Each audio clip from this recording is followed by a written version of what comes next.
أعوذ بالله من الشيطان الرجيم بسم الله الرحمن الرحيم الحمد لله رب العالمين وبه نستعين اللهم صل على سيدنا محمد النبي الأمي وعلى آله وصحبه وسلم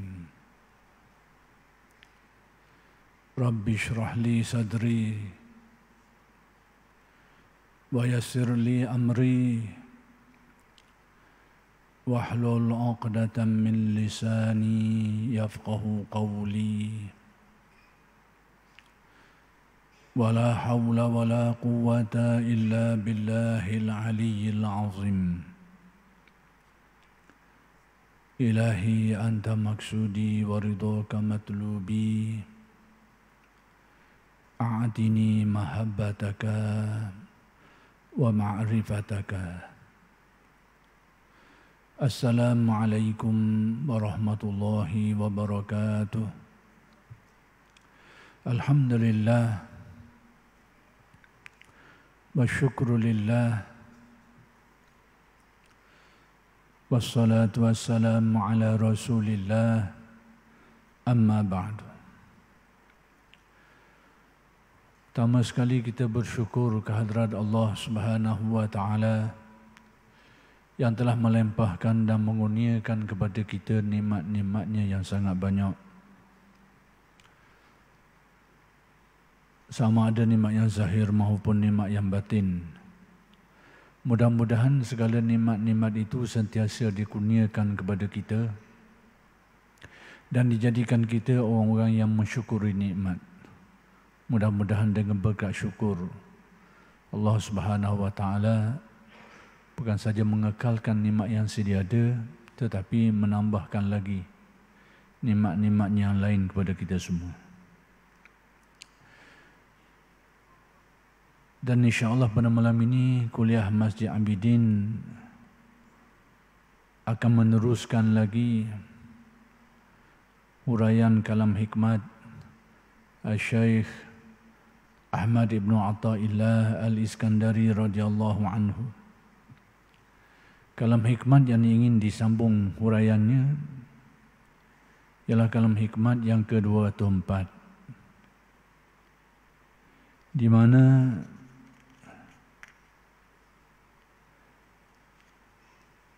Syekh telah menyebut, Syekh Ibn Atha telah berkata dalam kalam hikmatnya itu, Rubbama istahyal arifu an yarfa'a hajatahu ila maulah iktifa'an bimasyiatihi fa kaifa la yastahyi an yarfa'aha li khaliqatihi. Jadi maksudnya iaitu ada kalanya seseorang arif tu dia rasa malu untuk menyatakan hajatnya, keperluannya itu kepada Allah Subhanahu wa taala. Ada kalanya, kadang-kadang. Kerana merasa cukup, merasa memadai dengan kehendak, dengan takdir, dengan ketentuan Allah Subhanahu wa taala. Kadang-kadang berlaku macam tu. Jadi seperti yang sudah dijelaskan bahawa ini merupakan sebahagian daripada adab, ini merupakan sebahagian daripada adab ahli makrifat, di mana dalam setengah keadaan tu dia rasa ketetapan Allah terhadap dirinya, kehendak Allah, yang mana di sebalik semua itu ada hikmah dia, ada kebijaksanaan dia, ada rahmat dia dan sebagainya. Pandangan dia terhadap hakikat-hakikat iman itu menjadikan dia rasa nak serah kepada Allah sajalah, tanpa menyatakan hajat keperluannya itu. Jadi Syekh Ibn Atha nak beritahu, kadang-kadang berlaku di kalangan orang-orang yang ahli makrifat ni keadaan seperti ini.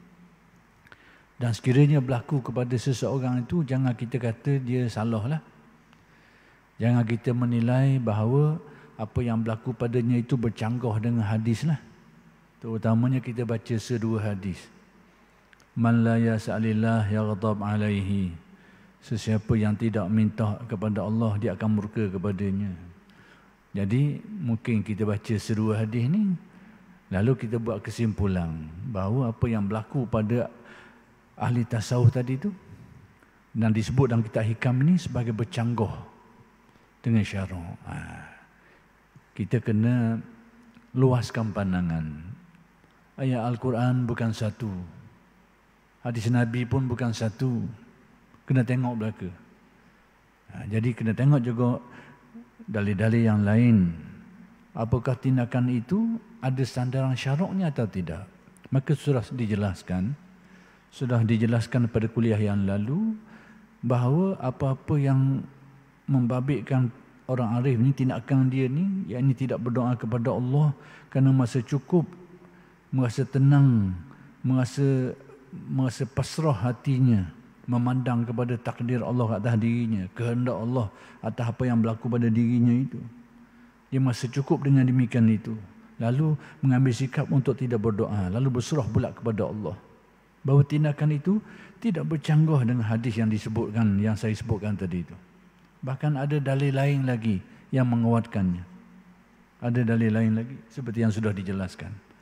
Jadi saya nak menjelaskan itu kerana dulu kita pernah dengar ada ungkapan pihak-pihak tertentu yang menyalahkan ajaran tasawuf, termasuklah kitab hikam ini, antaranya mengenai perkara tadi itu.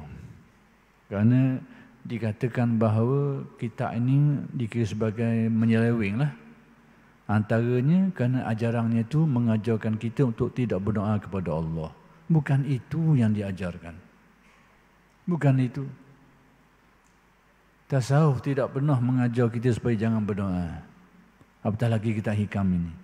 Cuma dia hanya nak beritahu dalam keadaan tertentu berlaku keadaan seperti tadi itu. Dan apa yang berlaku itu ada dalil yang menjadi sandaran dia itu. Maka kesimpulannya bahawa pertama sekali kita kena sedar bahawa Al-Quran itu bukan satu ayat. Hadis-hadis Nabi pun bukan satu dua yang kita tahu saja. Masih ada lagi. Maka kena peluaskan pandangan kita ni. Kena tengoklah apa yang dihuraikan oleh ulama tasawuf dalam kitab mereka ni.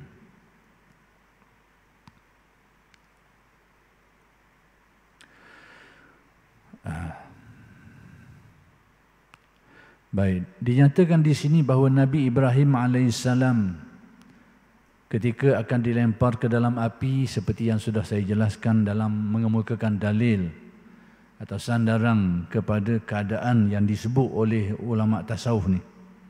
Antaranya dalil yang berkaitan dengan kisah Nabi Ibrahim alaihissalam yang nak dihumbang ke dalam api oleh Namrud. Baik. Ketika akan dilempar ke dalam api, ia didatangi oleh Jibril, malaikat Jibril alaihissalam, dan ditanya, apakah ada hajat? Ada hajat apa-apakah? Jawabnya, kepadamu tidak. Kepadamu wahai Jibril, aku tidak ada hajat apa-apa. Dan kepada Allah, ya, memang aku berhajat. Memang aku berhajat. Baik. Kata Jibril, jika demikian, mintalah kepada Allah. Jadi kalau kau rasa tak perlu dah kepada aku tolongmu sebagai wasilah ni, rasa tak perlu dan kau rasa hanya berhajat kepada Allah saja, mintalah, berdoalah kepada Allah. Baik, tapi bila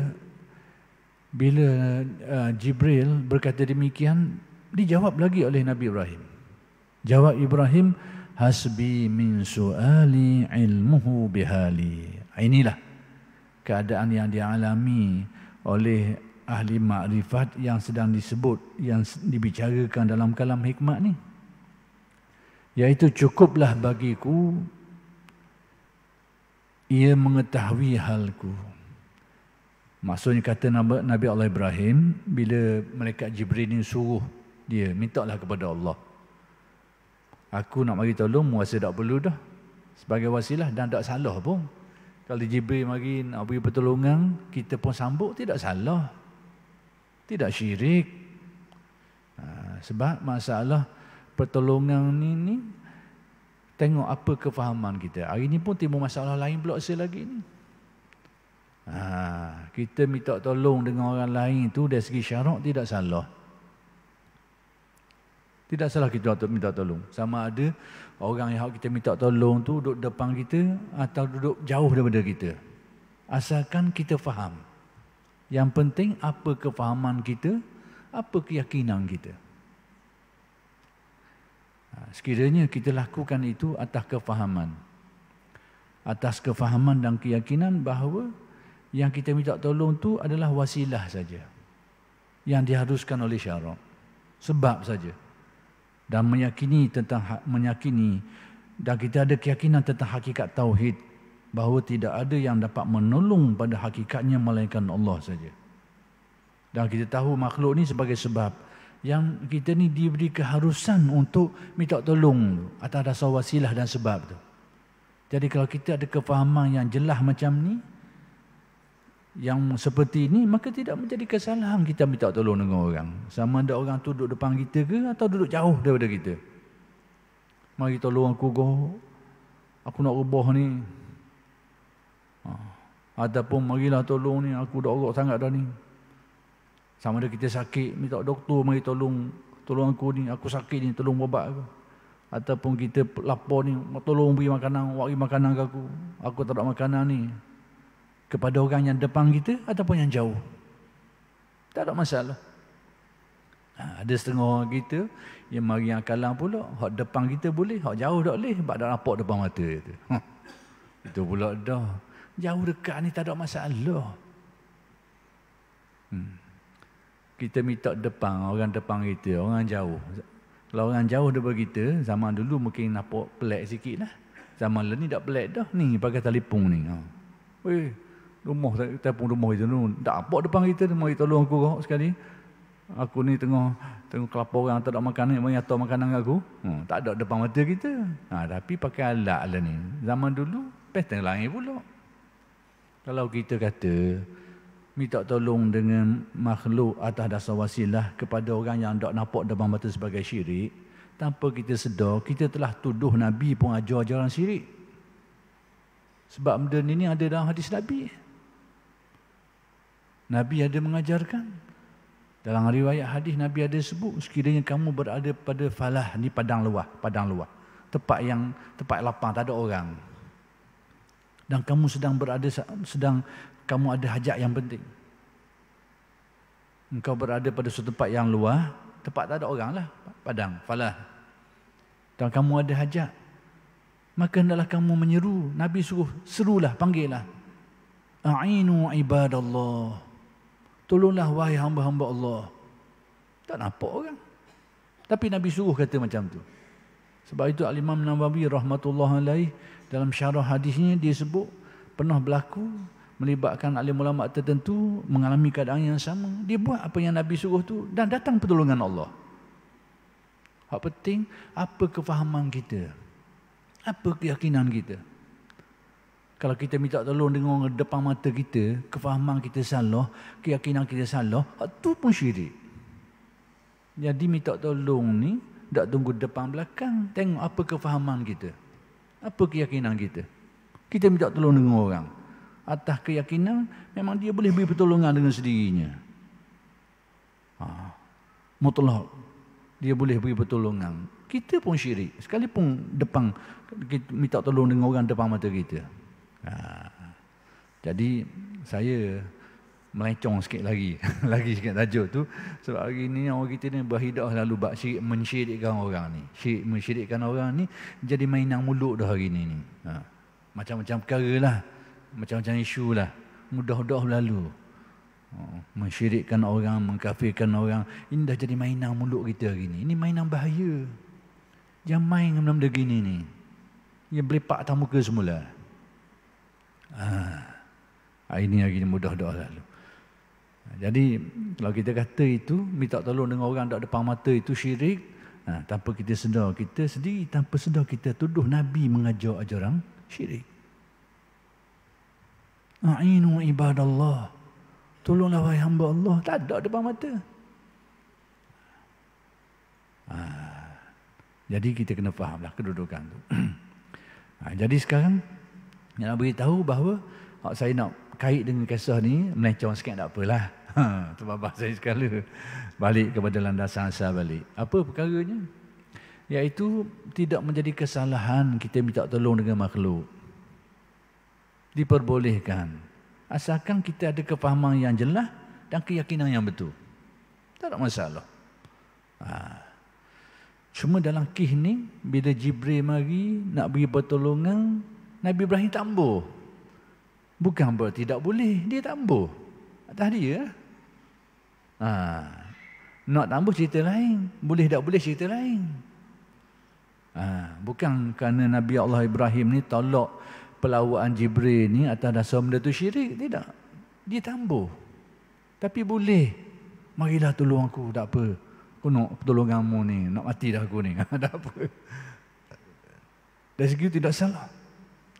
Jadi sekarang sikap Nabi Allah Ibrahim tidak menerima pelawaan Jibril untuk tolong tu bukan kerana syirik, tapi kerana memang dia tambah. Maka dia kata, hasbi min su'ali ilmuhu bihali. Sebab difahami daripada kenyataan Nabi Allah Ibrahim ni, sebab dia buat gitu. Dia kata cukup dah. Allah Ta'ala sudah tahu segala hal tentang diri aku ni. Tak ada benda yang terselindung walaupun sikit. Maka aku rasa cukup dah dengan benda tu. Aku suruh ke dia lah. Pandangan makrifat dia, pandangan basirah dia tu memandang hakikat tauhid ini, sehingga menjadikan dia untuk memilih kadang suruh kepada Allah lah. Dia tahu serba-serbi dah, tak ada benda selindung sikit pun, aku suruh ke dia lah. Jadi sesiapa yang mengalami keadaan seperti pun boleh buat seperti ini.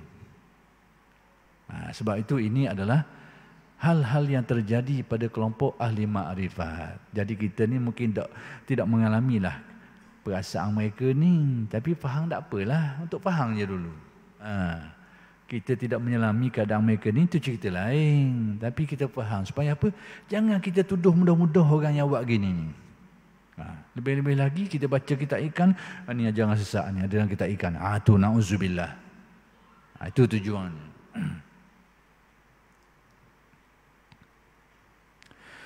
Baik, firman Allah Ta'ala, wasbir li hukmi rabbika fa innaka bi'ayunina. Surah At-Tur ayat 48. Artinya, sabarlah terhadap hukum Tuhanmu. Jadi Al-Quran ini, perintah Allah ni suruh bersabar. Jadi seseorang yang menghadapi musibah kepayahan ini dan berada dalam keadaan keperluan dan hajat, dia ada banyak pilihan. Banyak pilihan. Ada setengah tu mengambil jalan redha, serah kepada Allah. Dan tidak salah benda tu. Ada dalil yang mengesahkan. Ada yang mengambil sikap minta dengan Allah, berdoa kepada Allah. Itu salah satu cara. Boleh, tak ada masalah. Nak kabarnya banyak cara.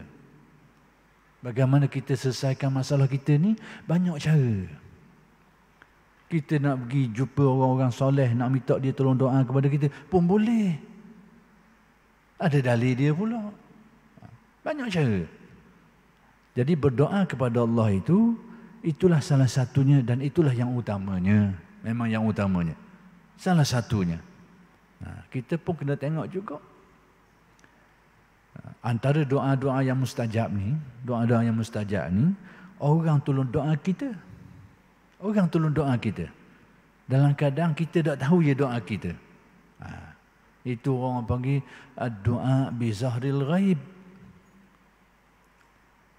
Jadi kita minta kepada orang ramai, tolonglah doa kita. Kita tak tahu je doa benda kita bila doa. Kita tak tahu. Doa jenis tu termasuk doa yang mustajab. Dan tidak salah. Tidak salah apa yang kita buat itu. Nak kabarnya banyak cara nak selesai keperluan kita ni. Banyak cara nak tunaikan hajat kita ni. Asalkan cara-cara itu tidak mengandungi pengertian syirik yang jelas, syirik yang dilarang. Atau mengandungi perkara-perkara yang bercanggah dengan syarak secara percanggahan yang jelas dan terang. Tidak ada khilaf lagi dah bab tu. Tu iyalah. Baik, sabarlah terhadap hukum Tuhanmu. Kerana engkau selalu di bawah pengawasan kami. Fa innaka bi'ayunina. ayat ni kalau kita terjemah sutil-sutil, bahaya sikit. Saya sengaja nak terjemah ni supaya kita nak tunjuk kepada, nak memahamkan kita bahawa dalam bab nak memahami ayat-ayat Al-Quran dan hadis ni, kena rujuklah kepada pedoman-pedoman alim ulama. Jangan kita pakai akalan kita sendiri. Kecuali kita ni alim juga. Kita alim mujtahid tak apalah. Tapi pokok pakar kalau kita rasa kita tak urut, pengetahuan kita tidak menyeluruh, tidak mendalam, maka lebih baiklah kita berpandukan pedoman alim ulama. Sebab hari ini timbul satu gaya berfikir, gaya penafsiran baru yang pakai kaedah kalau Tuhan kata gitu, gitulah. Hak tu tidak boleh pakai pada semua tempat. Pada ayat-ayat yang muhkamat, yang jelas boleh. Tapi pada ayat-ayat yang mutasyabihat, hak ni tak boleh pakai kaedah tu. Kena pakai kaedah fatwa ulama, iaitu kena tengok bila mutasyabihat ni, ayat yang ada kesamaran ni, nak memahami dia ni kena ada pedoman-pedoman dia. Begitu. Contohnya ayat ni nak khabar gini. Contohnya ayat ni. Bila Allah Ta'ala berfirman, wasbir li hukmi rabbika, bersabarlah terhadap hukum Tuhanmu. Waktu jelas. Jelas. Tapi hak ujung tu, fa innaka bi'ayunina. Apa arti ayat ni? Sesungguhnya engkau adalah dengan mata-mata kami, kata Allah. Banyak. Mata-mata ni nak khabar lebih daripada 3, banyaklah. Lebih daripada 2. Engkau, sebab apa? Sebab engkau ini dengan mata-mata kami. Mata. Ayat ni seolahnya beritahu, kalau faham secara zahir kau, Tuhan tu ada mata, dan mata dia pula banyak. Banyak. Ayat lain ada juga menyebut tentang mata ni, ada yang tidak menyebut dengan sirah yang lain lah. Jadi kalau kita faham zahir ayat ni kau, Tuhan tu ada mata lah. Jumlahnya berapa? Banyak. Lebih daripada 2. Mata. Kau nak tengok zahir. Jadi nak kabarnya kita tak boleh faham seperti ini.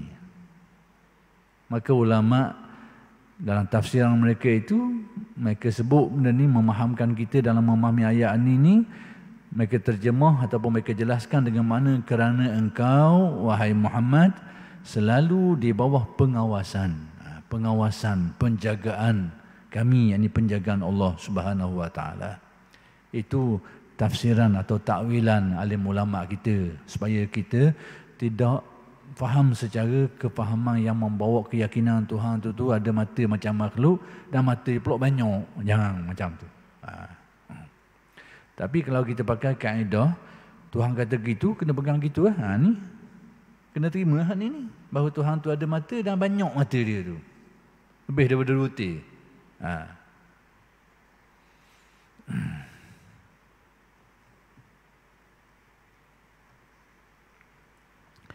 Baik, kemudian jadi ayat ini juga menyuruh kita bersabar terhadap ketetapan Allah, perintah Allah.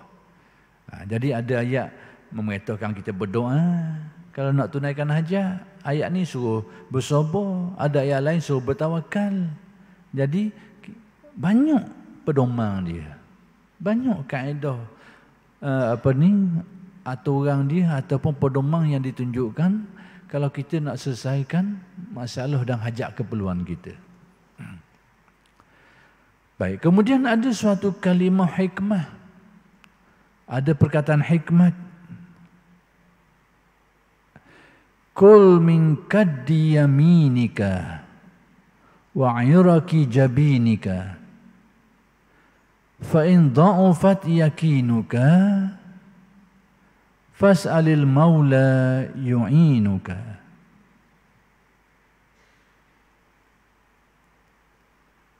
Artinya, ini kata-kata hikmat lah. Kata-kata hikmat. orang-orang Arab ni kata. Makanlah dari hasil usaha dan peluh dahimu. Maksudnya apa pun? Yakni makanlah, carilah rezeki dan carilah rezeki untuk keperluan tenagamu tu, makan minummu itu dengan usahamu sendiri. Yakni dengan kesungguhanmu, dengan tenagamu, dengan titik peluhmu. Itu maksud dia.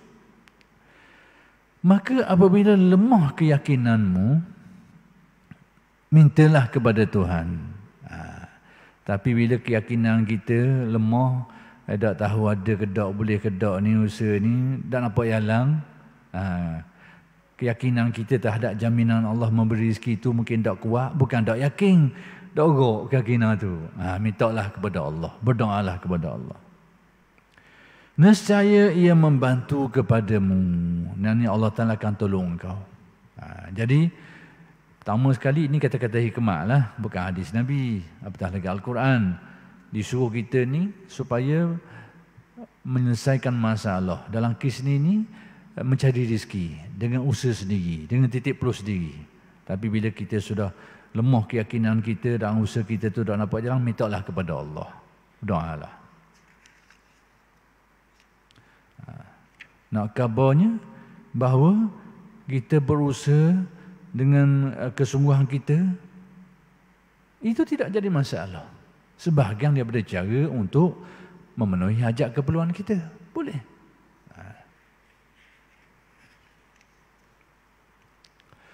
Abul Hasan Asy-Syadzili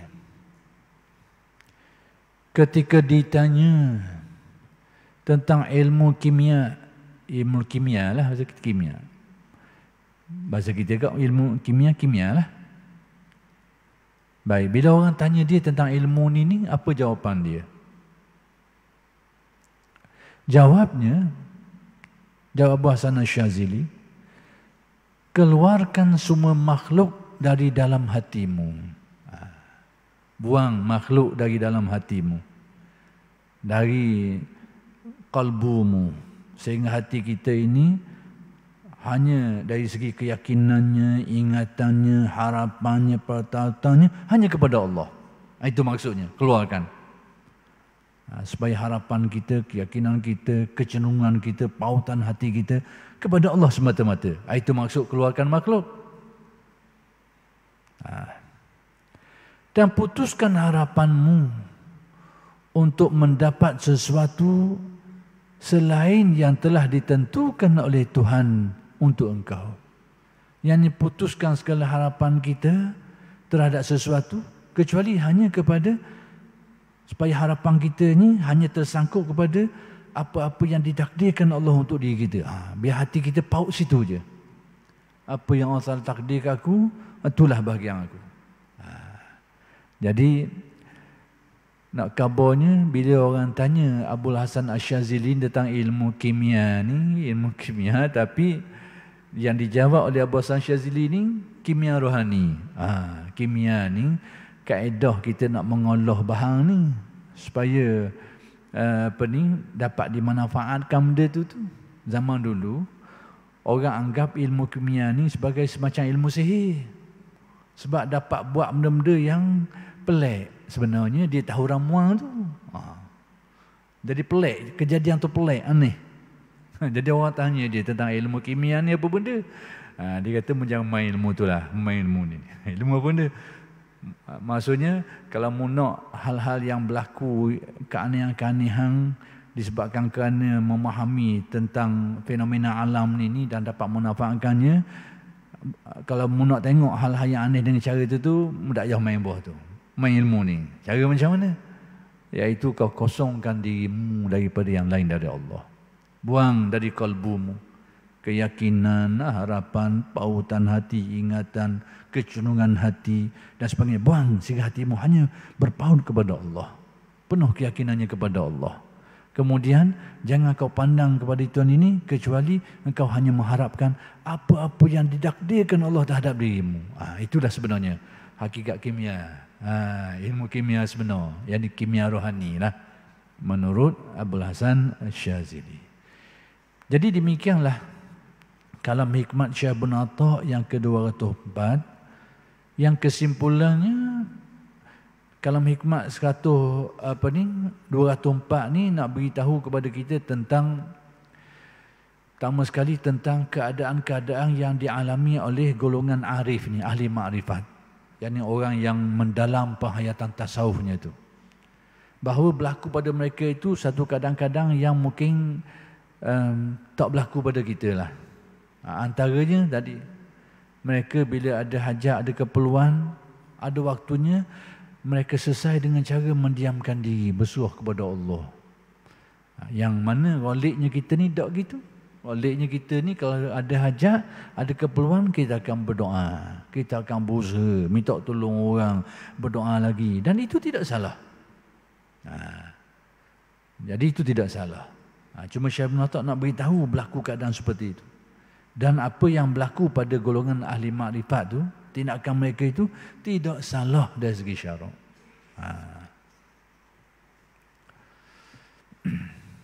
Baik, kemudian Kalam Hikmat Syekh Ibn Atta yang ke-205. Idzal tabasa 'alaika amrani. Ini satu pedoman. Fanzur asqalahuma 'ala nafsi. Fattabi'hu. Fa innahu la yasqulu 'alaiha illa ma kana haqqan. Ni pedoman yang Syekh Ibn Atta nak khabar kita dalam menghadapi hal-hal yang keliru, hal-hal yang sama-sama. Agama kita ni jelas, yang hak tu jelas, yang batil tu jelas, tapi kadang-kadang ada juga hal yang sama-sama keliru. Jadi apa pedoman kita nak sesah hal-hal yang keliru-keliru ni?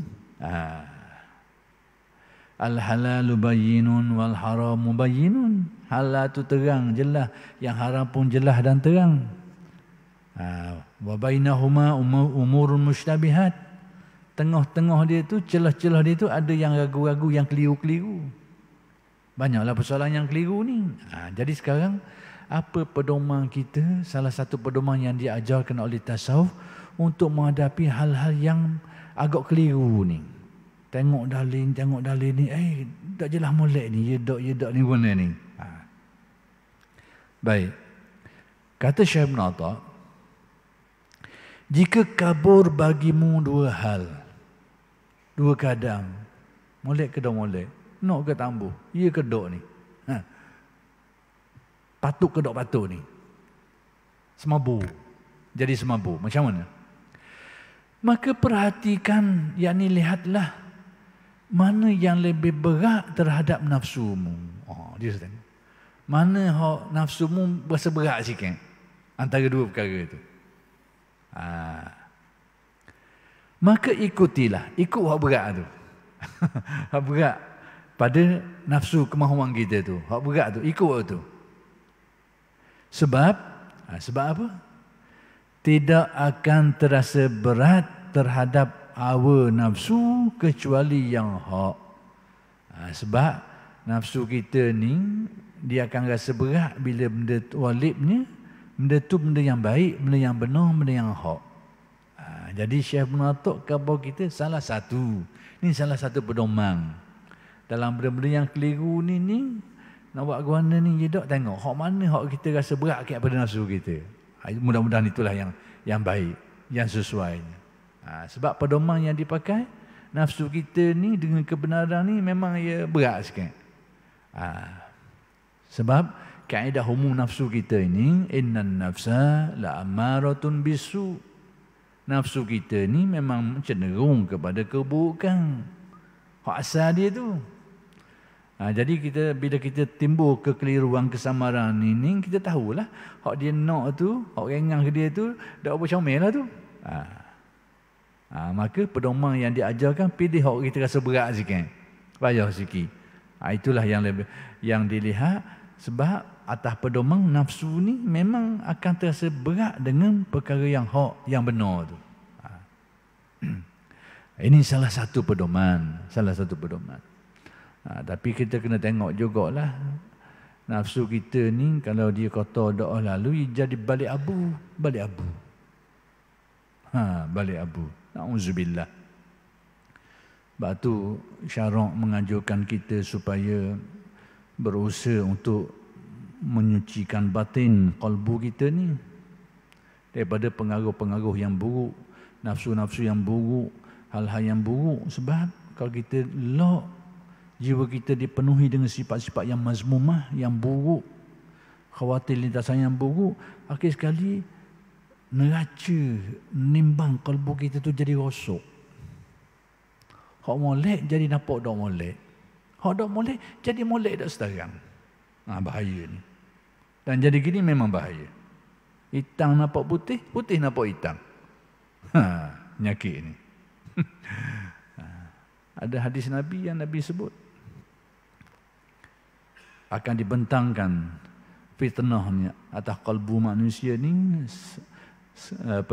sebidang-sebidang dibentangkan. Fitnah sentiasa memasuki kalbu manusia ni. Kalau kita tak berusaha nak membersihkan fitnah tu, khawatir lintasan yang buruk tu, tak berusaha nak buang dia, nak bersihkan dia, lock masuk sumbak, masuk banyak dah lalu, akhir sekali Nabi kata dia akan jadi seperti purung air, hak teliku. Purung air. Tahu purung air? Orang dulu buat nyebok pakai purung. Purung tu buat tak ada air. Ni pertama sekali purung tu fungsi dia buat tak ada air. Kemudian dia ni warnanya hitam lah. Jadi Nabi kata purung tu jadi terbalik likuk gini. Dah lah duduk gini, air masuk, ia tak akan takung air, tak akan lekat air. Setelah air tak lekat, hitam beletung. Pada waktu tu Nabi kata, la ya'rifu ma'rufan, perkara ma'ruf, dia tak akan nampak ma'ruf dah. Wala yunkiru munkaran, dia tak akan nampak munkar. Perkara yang munkar tak nampak munkar dah. Bahaya. Nabi nampak terbalik. Nampak terbalik. Jadi terbalik ni tanda jiwa rosak. Kalau kita tengok hak yang betul tu dipandang salah, salah dipandang betul, tanda tu jiwa rosak lah. Tanda, alamat. Alamat kalbu tu sakit teruk. Hak hitam jadi nampak putih, hak putih jadi nampak hitam. Alamat kalbu sakit teruk. Tak kira lah alim ke tak alim ke.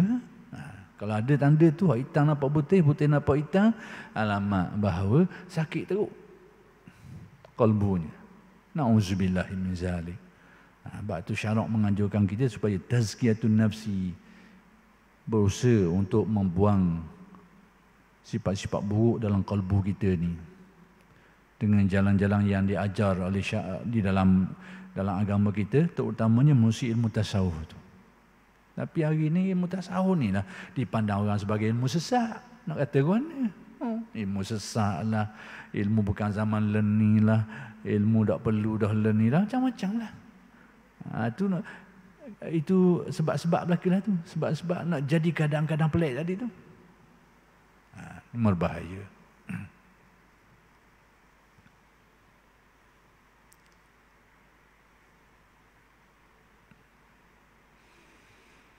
Sebab itu di akhir zaman ni, kalau alim ulama kita tidak ada usaha untuk menyucikan kalbu ni, dia akan jadi bukan ilmu yang memandu, tapi hawa nafsu yang memandu. Al-hawa fihi qaidul ilmi. Hawa nafsu yang bimbing ilmu, bukan ilmu yang bimbing kita. Patutnya ilmu tu bimbing nafsu kita ni supaya ikut nak ilmu tu. Sekarang ni hak ni naik atas lagi ni, nafsu kita ni naik atas lagi, dia pula bimbing ilmu kita. Dia akan sepelek ilmu kita tu. Jadi alat sepelek. Ilmu tu jadi alat sepelek kaki. Na'udzubillah. Allahumma sallimna. Kita minta berlindung dengan Allah supaya jauh daripada fitnah ni.